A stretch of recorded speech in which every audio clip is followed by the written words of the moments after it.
Hi everyone, welcome to the Ghazala Khan Best Psychology exam.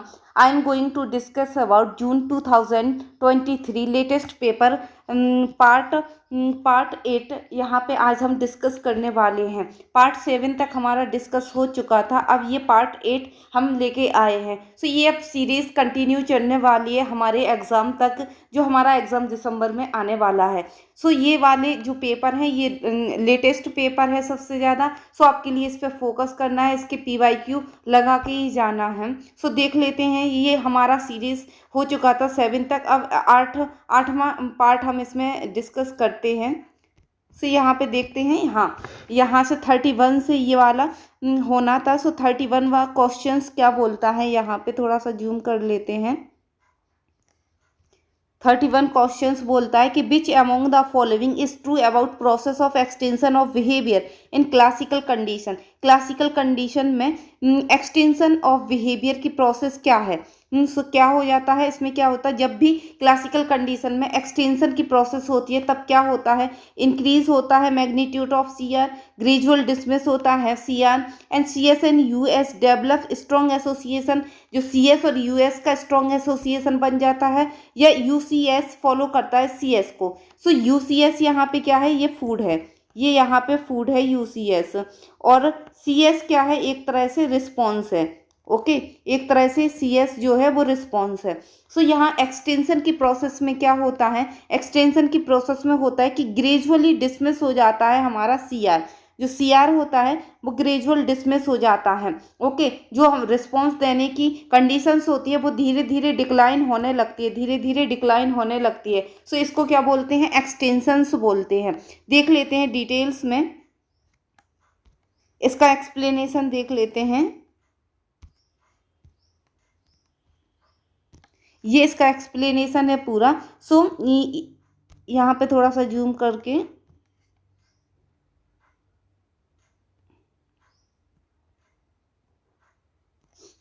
हाँ यहाँ से देख लेते हैं। Even Pavlov was Russian psychologist थे, psychologist best known as a ground breaking work classical condition. इन्होंने बहुत ही अच्छा वर्क किया था क्लासिकल कंडीशन में। विस रिसर्च रिवॉल्यूशन इस field of psychology and laid off the foundation of behaviourism. वो यहीं से बिहेवियरिज्म निकल के आया था। सो इनकी जो थेरी है, इसकी की पॉइंट को हम देख लेते हैं। So classical condition Pavlov most significant contribution to psychology in his theory of classical condition also known as. इसके लिए क्लासिकल कंडीशंस किसने दी थी, पेब्लोग ने दी थी। और इसके लिए पेब्लोवियन कंडीशन भी बोलते हैं या एसोसिएटिव लर्निंग भी बोलते हैं। इसको याद रखना है, हो सकता है मैच द कॉलम में आ जाए एसोसिएटिव लर्निंग। सो एसोसिएटिव लर्निंग किसको बोलते हैं, क्लासिकल कंडीशन को या पेब्लोवियन कंडीशन को बोलते हैं। सो एक्सपेरिमेंट क्या था, थोड़ा सा हम डिटेल में देख लेते हैं।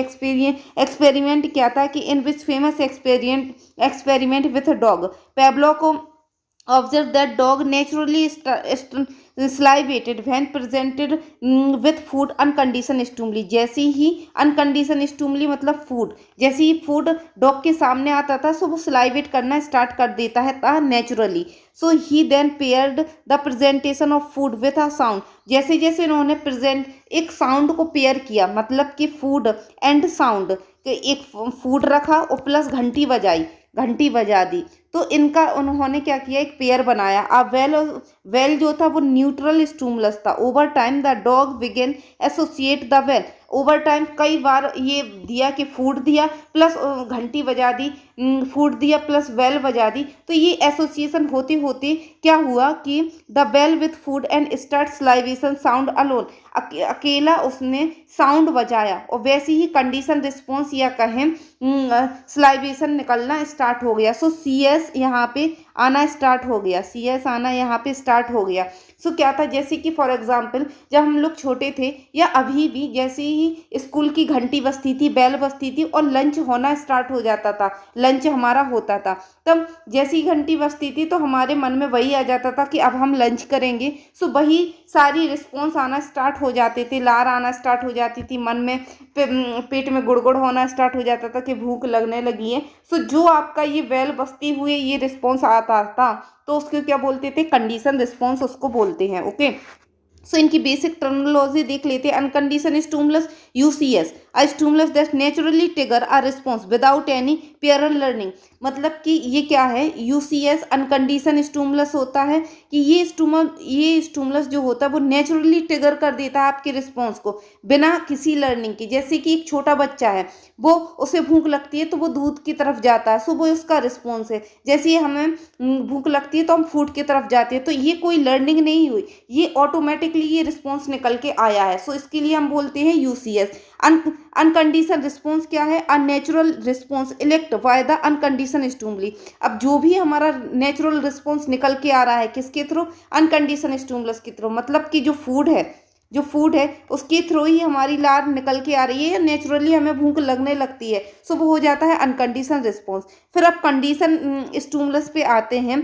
सो कंडीशन स्टिमुलस सीएस क्या होता है, a previously neutral stimuli that after being pair with unconditioned stimuli। अब जो नेचुरल स्टिमुली है उसके साथ जब हम पेयर कर देते हैं तब उसके लिए हम क्या बोलते हैं, अनकंडीशंस रिस्पॉन्स निकल के आता है। जैसे कि फूड के साथ वेल को पेयर कर दिया, अब जैसे ही वेल बजी तो वो रिस्पॉन्स निकल के आया, तो उसके लिए हम अनकंडीशन रिस्पॉन्स कहते हैं। बिकॉज ऑफ दैट वो बेल से कंडीशन है हमारा रिस्पॉन्स। और कंडीशन रिस्पॉन्स वही सेम चीज है कि the learn response elect by the condition stimuli. अब जो भी कंडीशन स्टिमुलस से हमारा जो रिस्पॉन्स निकल के आता है वो क्या हो जाता है, condition response. After repetition pair with uncondition stimuli, मतलब फूड के साथ जब बेल को बार बार देंगे तब जो रिस्पॉन्स सिर्फ बेल बजती ही निकल के आ जाएगा, तो उसको हम सीआर बोलते हैं, कंडीशन रिस्पॉन्स बोलते हैं। ओके, देन इसके बाद हम और देख लेते हैं यहाँ पे एक्सटेंशन, ये सारी चीज़ें यहाँ पे दी गई हैं।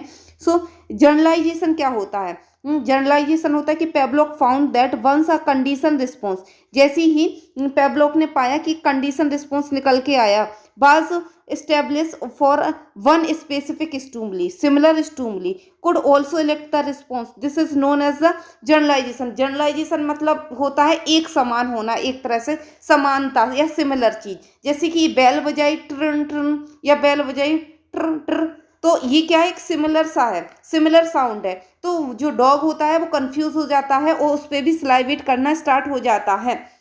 ओके, सो ये हो जाता है जनरलाइजेशन का प्रोसेस। देन एक्सटेंशंस क्या होता है, जो कि हमारे क्वेश्चंस में दिया गया था। Extension, if the condition stimuli is presented repeatedly present without the uncondition stimuli, so the condition response weaken and eventually disappear, this process is called the extension. अब क्या होता है, जैसे ही कंडीशन स्टिमुली रिपीटली हम प्रेजेंट करते हैं, मतलब कि बेल हम रिपीटली प्रेजेंट कर रहे हैं बिना फूड के, मतलब बिना अनकंडीशन स्टिमुलस क्या था, फूड। सो बिना फूड के जैसे ही हम सिर्फ बेल बजाते बजाते रहते हैं, कई बार ये वाला एसोसिएशन करते रहते हैं, तो एक टाइम ऐसा आता है कि डॉग समझ जाता है कि ये तो मुझे बेवकूफ़ी बना रहा है। सो वो धीरे धीरे वीक रिस्पॉन्स देने लगता है, और एक टाइम ऐसा आता है कि इवेंचुअली ये पूरी तरह से क्या हो जाता है, ख़त्म ही हो जाता है ये रिस्पॉन्स। इस प्रोसेस को हम क्या बोलते हैं, एक्सटेंशंस।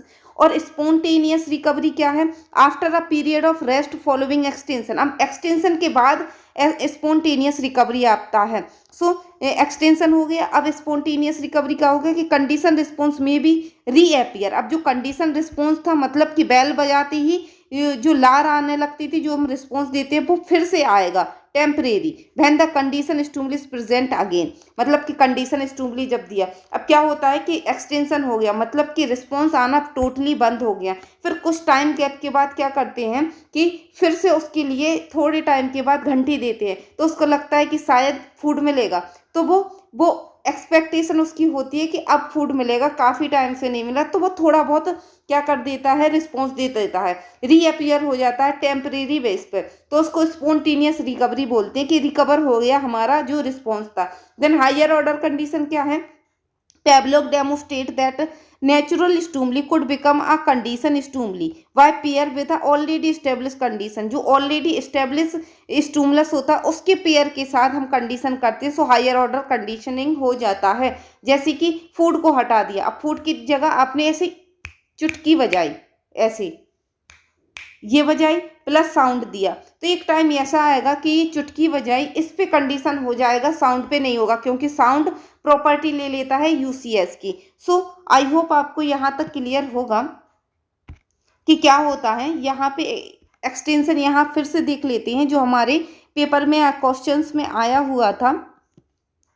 सो देखते हैं कि if the C S if एक सेकंड रुक जाइए।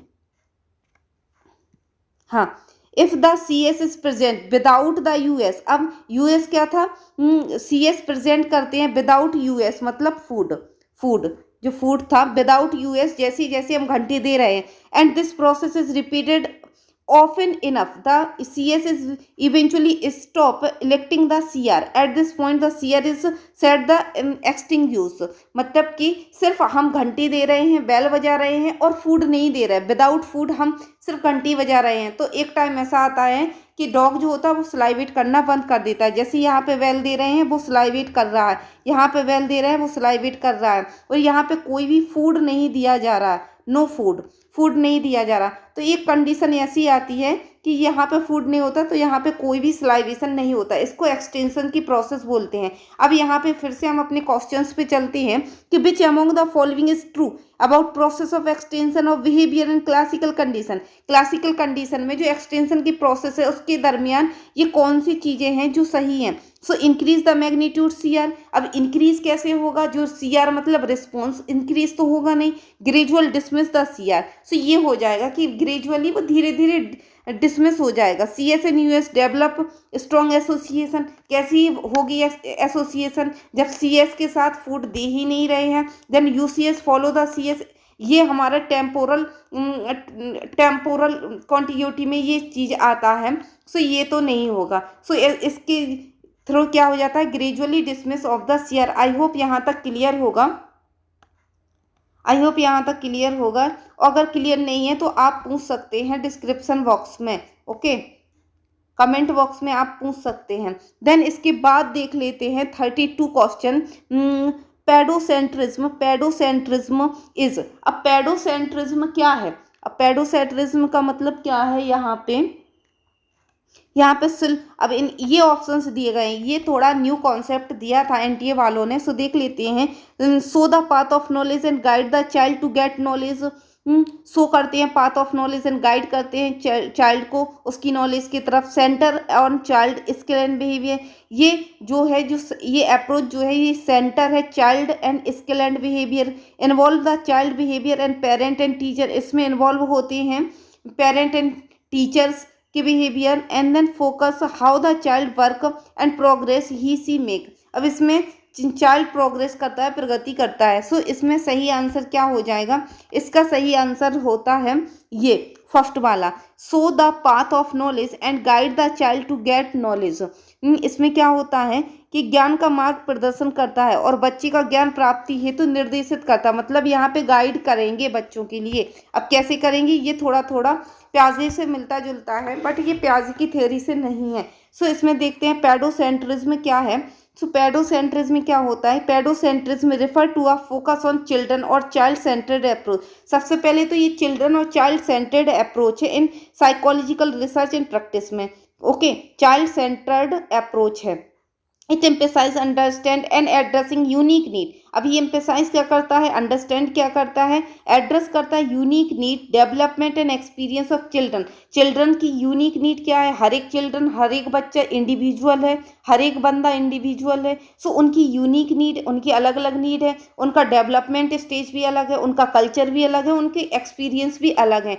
सो पेडोसेंट्रिज्म क्या करता है कि ये चाइल्ड सेंटर्ड अप्रोच है और ये चाइल्ड की यूनिक नीड, डेवलपमेंट और एक्सपीरियंस पे फोकस करता है, okay. So when applied and guiding children and acquired knowledge. अब जब हम पेडोसेंट्रिज्म को अप्लाइड करते हैं, सो ये करता है गाइड करता है चिल्ड्रन एंड एक्वायर नॉलेज, किस तरह से चिल्ड्रन एक्वायर करे नॉलेज उसको गाइड करना है। Prioritise child centres and developmentally appropriate approach. ये डेवलपमेंटली अप्रोप्रिएट अप्रोच है कि किस तरह से बच्चा एक्वायर करता है, किस तरह से बच्चे को नॉलेज दी जानी चाहिए जिससे कि वो इनकोड करे, अच्छी तरह से समझे। So it aim create a nurturing and engaging the learning environment. इनका एम क्या होता है, इस तरह से क्रिएट करना नर्चरिंग एनवायरनमेंट को, लर्निंग एनवायरनमेंट को, कि बच्चा बहुत ही अच्छे से स्मूथली सीख सके।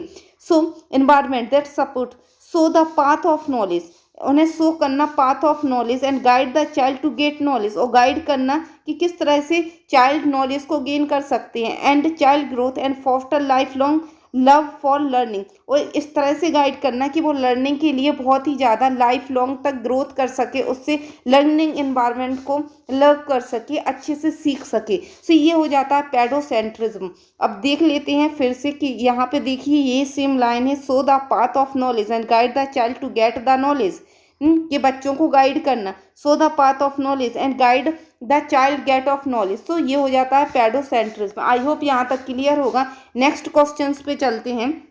सो नेक्स्ट क्वेश्चन है 33 का क्या बोलता है क्वेश्चंस, यहाँ पे थोड़ा जूम करते हैं, देन देखते हैं यहाँ पे correctly arrange the component of emotions as explain in two factor theory Schachter and Singer 1962। अब जो 1962 में टू फैक्टर थ्योरी दी थी सेक्टर एंड सिंगर ने, सो किसकी थ्योरी दी थी, इमोशंस की थ्योरी दी थी। सो उनमें कौन कौन से कंपोनेंट है उन्हें करेक्टली यहाँ पे अरेंज करना है। सो यहाँ पे अरेंज करना है। सो देखते हैं यहाँ सबसे पहला क्या है, स्टिमुलस है, फिर कॉग्निटिव अप्राइजल एंड अराउजल, फिर general physical arousal and subjective experience of emotion. अब अपना कॉमन सेंस यहाँ पे लगाते हैं, तो सबसे पहले क्या होगा, सब्जेक्टिव एक्सपीरियंस एंड इमोशन, हम अपने इमोशन को एंड में ही एक्सपीरियंस करेंगे। ओके, देन सबसे पहले स्टिमुलस होगा, कोई चीज़ होगी तभी उसके थ्रू हमारे इमोशन निकल के आएंगे। यही होता है ना हर एक थ्योरी में इमोशंस की, कि स्टिमुलस पहले होता है। सो यहाँ पे पहले में भी ए है और दूसरे में भी ए है। सो ये कंसीडर कर लेते हैं। बाकी ये 3 और 4 अपने आप कट हो जाता है। ओके, अपने आप कट हो जाएगा क्योंकि ये हमारा डी से स्टार्ट हो रहा है, सो ये कट हो जाता है अपने आप ही, ये कट हो जाएगा, ये कट हो जाएगा। सो यहाँ पे स्टिमुलस पहले आएगा। ओके, देन इसके बाद फिर देखते हैं, अगर हम थोड़ा सा कॉमन सेंस लगाएं, so and subjective experience of emotion, अब जो भी हम एक्सपीरियंस करेंगे फाइनली इमोशन, वो हमारा एंड में ही होगा। सो इसमें भी एंड में है और इसमें भी एंड में है, मतलब पहला और दूसरे में से एक ही आंसर सही है। अब यहाँ पे ए और डी आपने फिक्स कर दिया, अब बी और सी का कंफ्यूजन है। सो बी और सी का कंफ्यूजन है। अब फिर क्या हो जाता है, कॉग्निटिव अप्राइजल ऑफ अराउजल या जनरल फिजिकल अराउजल। सो इसमें क्या होगा, अब फिजिकली अराउज होंगे। ओके, फिजिकल अराउज होंगे हम पहले। सो यहाँ पे सी आ जाएगा, देन उसके बाद बी आएगा। ओके, क्योंकि ये कॉग्निटिव थ्योरी है, सो कॉग्निशन भी इसमें आएगा। अब कॉग्निशन हम कैसे लगाएंगे, पहले हमारी बॉडी में कुछ फिजिकली अराउज होना चाहिए, उसके बेस पे हम इंटरप्रिटेट करेंगे, देन अपना कॉग्निशन लगाएंगे। सो इस तरह से इसका आंसर हो जाता है दूसरा। ओके, यहाँ पे ये है दूसरा आंसर है ACBD। क्या है, ए, फिर आएगा सी, फिर आएगा बी और डी, मतलब स्टिमुलस, फिर आएगा जनरल फिजिकल अराउजल, फिर आएगा cognitive appraisal of arousal, then end में आएगा subjective experience of emotions. So इसका दूसरा वाला जो है ये सही हो जाता है। आई होप यहाँ तक क्लियर होगा। कॉमन सेंस के हिसाब से आपने फिक्स कर दिया। अब यहाँ पे इनकी थ्योरी भी देख लेते हैं कि क्या है। सो सेक्टर एंड सिंगर ने थ्योरी दी थी, थ्योरी ऑफ इमोशन डेवलप किया था 1962 में। 1962 में इन्होंने 1962 में ये थ्योरी दी थी, थ्योरी ऑफ इमोशन। सो आपके लिए ये याद रखना है कि जो इमोशंस की थ्योरी है वो एक सीक्वेंस में हो सकता है अरेंज करने के लिए आ जाओ, इनके सन दिए हों तो इनके सन भी आपके लिए याद रखना है। देन देयर आर 2 की कंपोनेंट ऑफ इमोशन, इसमें 2 की कंपोनेंट है इमोशन की। फर्स्ट क्या है, फिजिकल अराउजल, सेकेंड है कॉग्निटिव लेवलिंग। ओके, क्योंकि इसका नाम ही है 2 फैक्टर थ्योरी, ये 2 चीज़ों पे ही बेस्ड है पूरी theory. So the two-factor theory of emotion focus on the interaction between physical arousal and how we cognitive level that arousal. So ये to factor theory emotion focus करती है कि किस तरह से इंटरेक्शन हो रहा है बिटवीन किसके बीच, फिजिकल अराउजल, जो भी हमारी बॉडी में फिजिकल अराउजल हो रहा है, and how cognitive level that arousal. अब उस अराउजल को हम कैसे कॉग्निटिवली एप्रोप्रिएट एनालिसिस कर रहे हैं। सो उन दोनों के बीच में जब इंट्रैक्शंस होता है उसे टू फैक्टर थ्योरी बोलते हैं। In other word simply feeling arousal is not enough, simply जो फीलिंग है वो ही इनफ नहीं है कि हमारी बॉडी में कुछ अराउज हुआ वो हमने बता दिया। We also must identify the arousal in order to feel the. अब हमें सिंपली क्या करना है कि आइडेंटिफाई भी करना है, ये अराउजल हो रहा है तो हम किस तरह के इमोशंस आ रहे हैं, और वो इमोशंस जब हम इंटरप्रिटेट करते हैं कॉग्निटिवली तभी हमें पता चलता है। सो सबसे पहले क्या होगा, स्टूमुलस आया, स्टूमुलस आया, देन फिर स्टूमुलस के बाद क्या होगा कि हमारा अराउजल आएगा, मतलब फिजिकली अराउज होंगे, देन हम कॉग्निशन लगाएंगे और देन एंड में हम इमोशन फील करेंगे कि क्या इमोशंस निकल के आ रहे हैं। ये इसका क्या होगा, सीक्वेंस होगा। अब यहाँ देखते हैं for example, so imagine you are alone in dark parking lot walking toward your car. आप अपनी पार्किंग में अपनी कार को लगाते हुए जा रहे हैं। A strange man suddenly emerge from a nearby row of tree and rapidly approach. और एक स्ट्रेंजर सडनली आपके सामने आ जाता है पीछे के पेड़ों से निकल के। So the sequence allow the according to factor theory के अकॉर्डिंग क्या सीक्वेंस होगा। सो सबसे पहले I see a strange man walking toward me. आपने स्ट्रेंजर को देखा, कोई अजनबी को देखा कि वो आपकी तरफ आ रहा है, आप जब पार्किंग में अपनी कार लगा रहे थे। My heart rate is racing and I am troubling.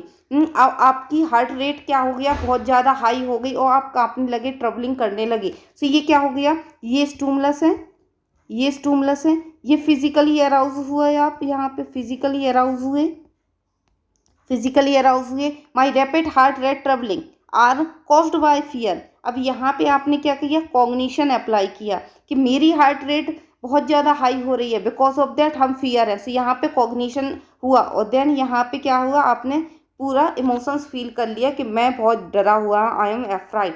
सो ये इनका सीक्वेंस होता है टू फैक्टर थ्योरी का, सेक्टर सिंगर ने दी थी। इसमें cognition main important role play करता है। ओके, सो यहाँ पे देख लेते हैं, the process begin with a stimulus. Stimulus क्या था, the stranger man which follow by the physical arousal rapid heart rate and trembling. और जैसे ही स्ट्रेंजर को देखा सो फिजिकल अराउज हुए, आपकी हार्ट रेट और ट्रबलिंग आप करने लगे। Added to this cognitive level, अब आपने कॉग्निटिव लेवल को ऐड किया, एसोसिएट किया फिजिकल रिएक्शन टू फियर, कि आपको जो फिजिकली जो रिएक्शन आ रहे हैं, ट्रबलिंग कर रहे हैं, हार्ट रेट ऊपर नीचे हो रही है, मतलब आपको फियर है।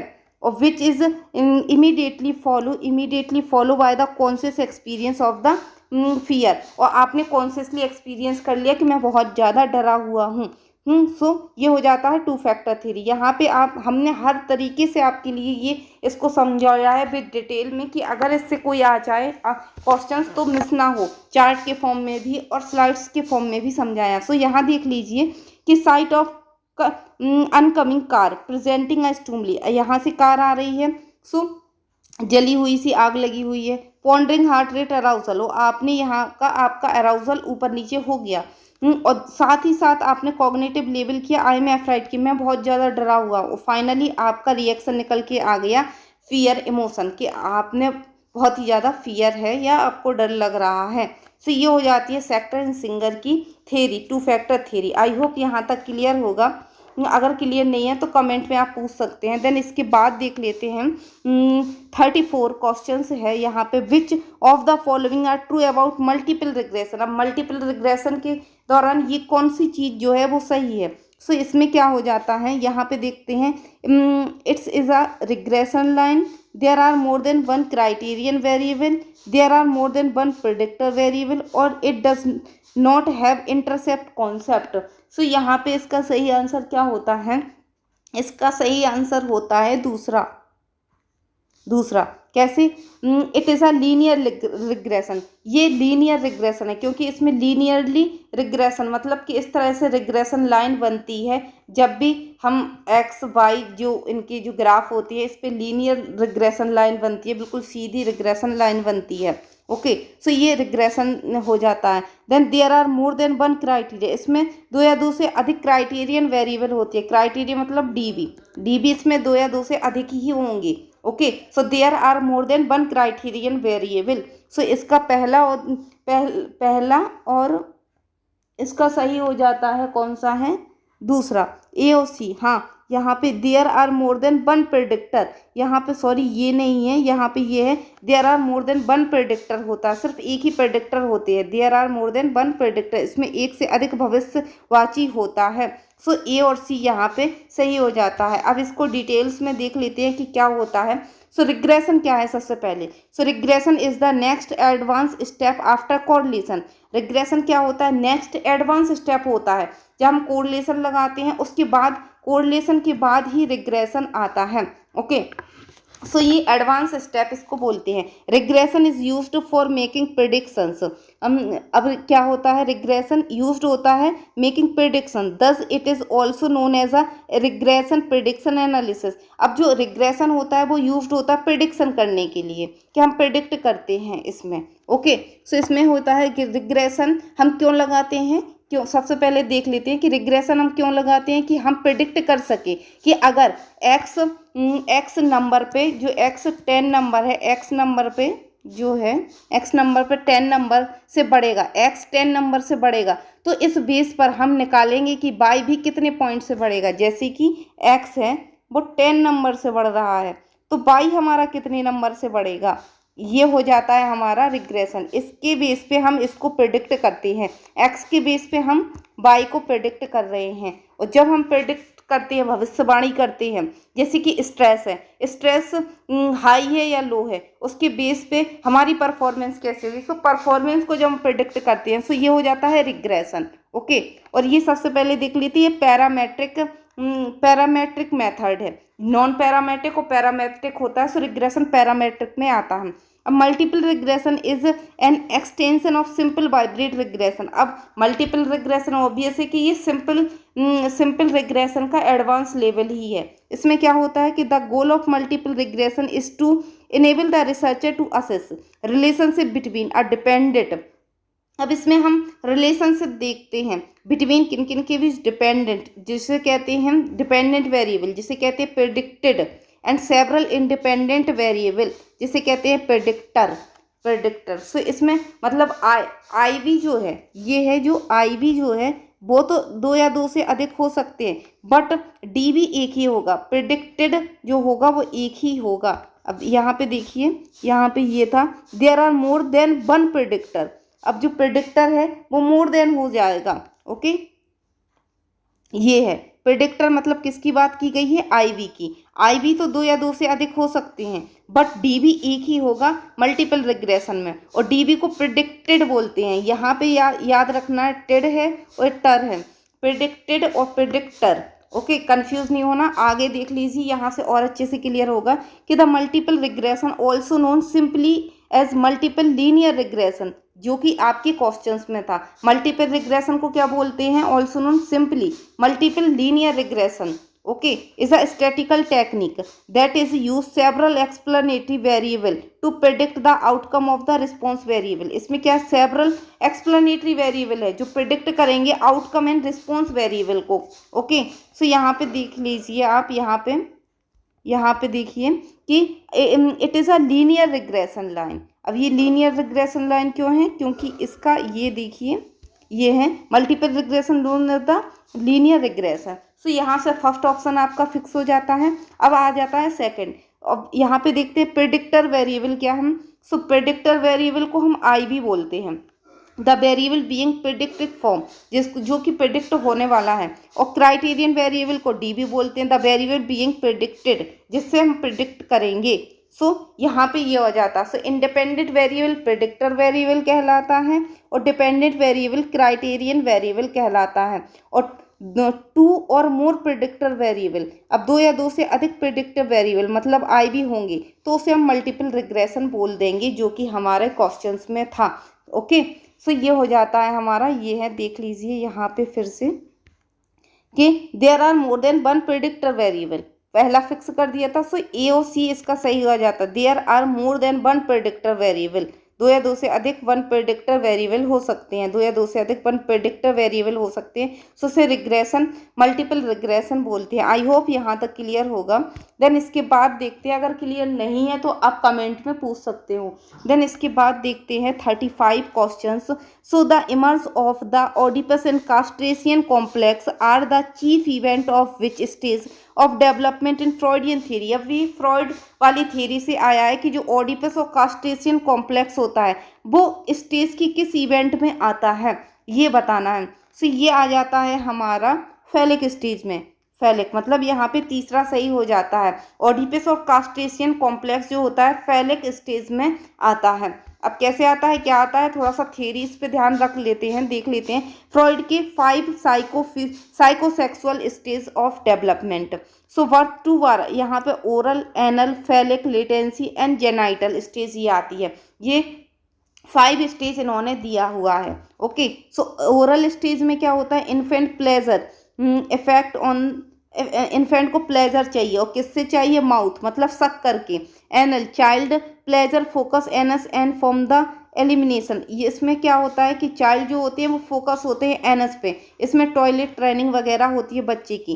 देन फैलिक स्टेज आता है 3 to 6 ईयर में। Child pleasure focus on genital, child pleasure लेते हैं अपने जेनाइटल से, जैसे कि जेनाइटल से वो प्लेजर लेते हैं। देन ऑडिपस होता है बॉयज़ में, इलेक्ट्रा होता है गर्ल्स में। इसी में पीनस एनबी होती है और इसी में ही जब पीनस एनबी क्या होता है, कास्ट्रेशियन कॉम्प्लेक्स क्या होता है, जब ये बॉयज़ में होती है। ऑडिपस कॉम्प्लेक्स जब रिजॉल्व होती है तब क्या हो जाता है, वो रिजॉल्व कैसे होती है, क्योंकि उन्हें कास्ट्रेशियन एंजाइटी होती है कि जैसे ही हम अपनी मदर की तरफ अट्रैक्ट होंगे तो फादर कास्ट्रेशियन कर देंगे, उस वजह से ये रिजॉल्व होना स्टेज हो जाती है, इस स्टेज में आती है। Then latency, child repress sexual interact and develop a social, इसमें सेक्सुअल इंटरेस्ट कम हो जाता है, सोशल में एनवायरनमेंट में इंटरेक्ट करना स्टार्ट कर देते हैं। At the time sexual awaring and sexual, ये हमारा एडल्ट में आ जाता है पूरा। ओके, देन यहाँ पे देखते हैं Freud 5 stage psycho sexual development, ये आपके लिए लगाया हुआ है, देन ये भी लगाया हुआ है।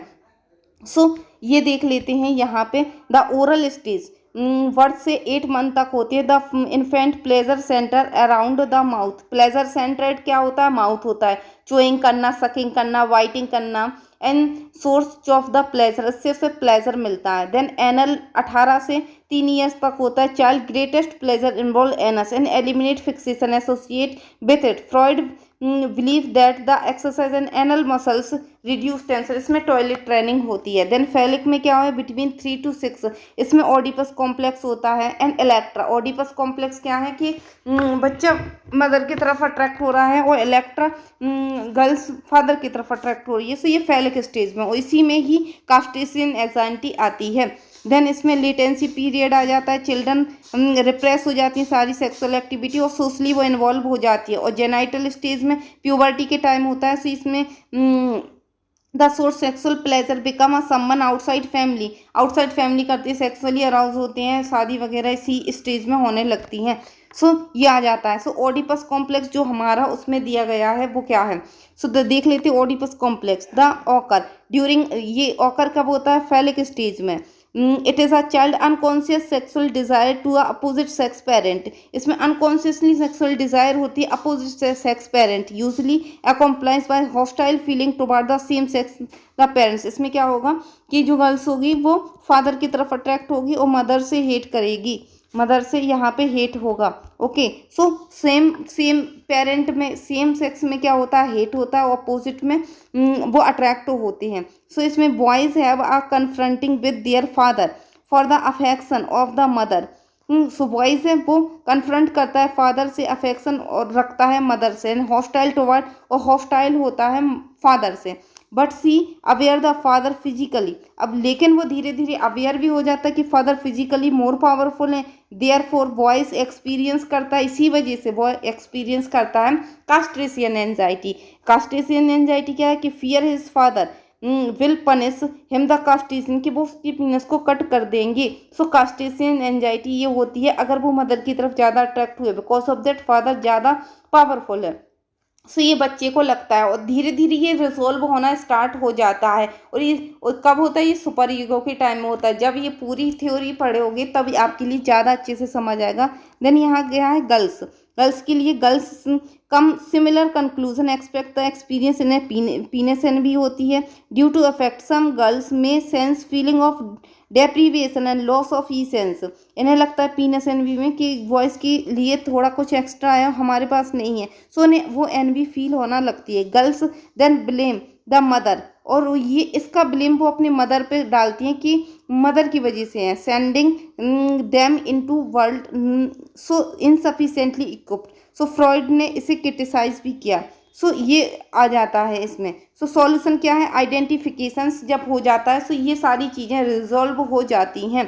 Because the intention anxiety associate Oedipus complex sexual urges boys and girls repress हो जाती हैं और एसोसिएट कर जाते हैं एंड में सेम पेयर के साथ। ओके सो ये हो जाता है। यहाँ पे भी देख लेते हैं ओडिपस और इलेक्ट्रा कॉम्प्लेक्स क्या है। Oedipus complex is the Freudian concept describe the child sexual desire parent of the opposite sex and sense of reliably the parent of the same sex. मतलब कि वॉइस को मदर्स की तरफ attraction है और father की तरफ हेट है।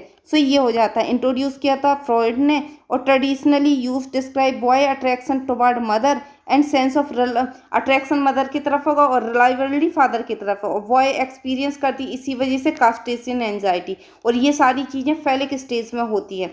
और Electra complex is non Freudian concept है describe the girl and attraction of the father and resentment hostility rival and the mother.